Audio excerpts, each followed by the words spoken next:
Amos 8.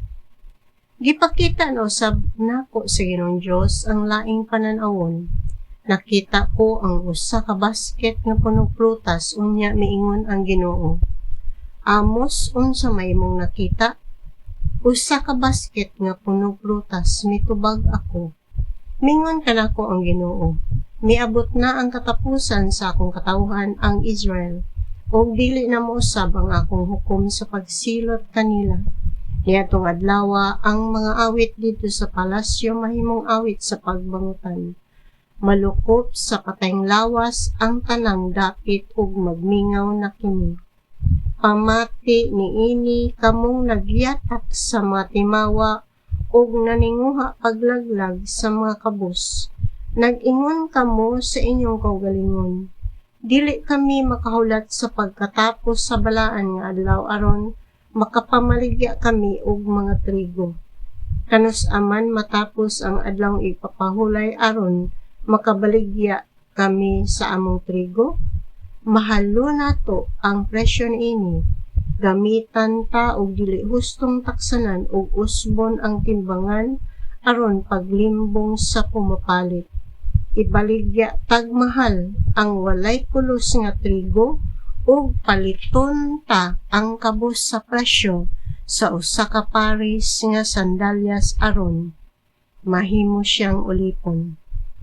Ang Ginoo, ang Diyos sa Israel na numpa, dili ko gayod kalimtan ang ilang daotang mga buhat, ug busa matay og ang kalibutan ug magbangutan ang tanan.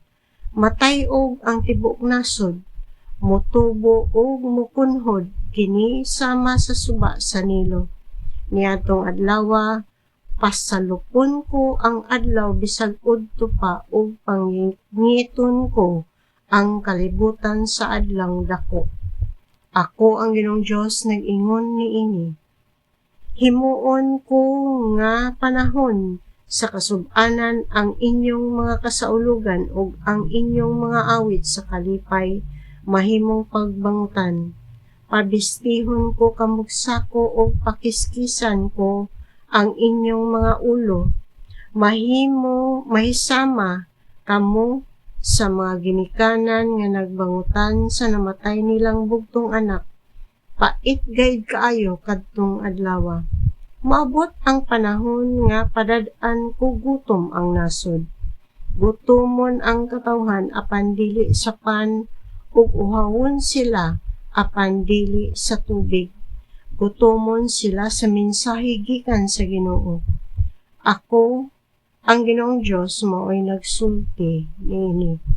Ang katawhan maluya ug magsuroy-suroy gikan sa amihanan paingon sa habagatan o gikan sa silangan paingon sa kasadpan aron pagpangita sa mensahe sa Ginoo apan dili sila makakaplag niini. Niadtong adlaw ang mga maanyag nga babae ug ang mga batan-ong lalaki panguyapan sa kauhaw, mapukan og dili na gayud makabangon kadtong nanumpa pinaagi sa mga Diyos sa Samaria nga nag-ingon, pinaagi sa Diyos sa Dan ug pinaagi sa Diyos sa Berseba.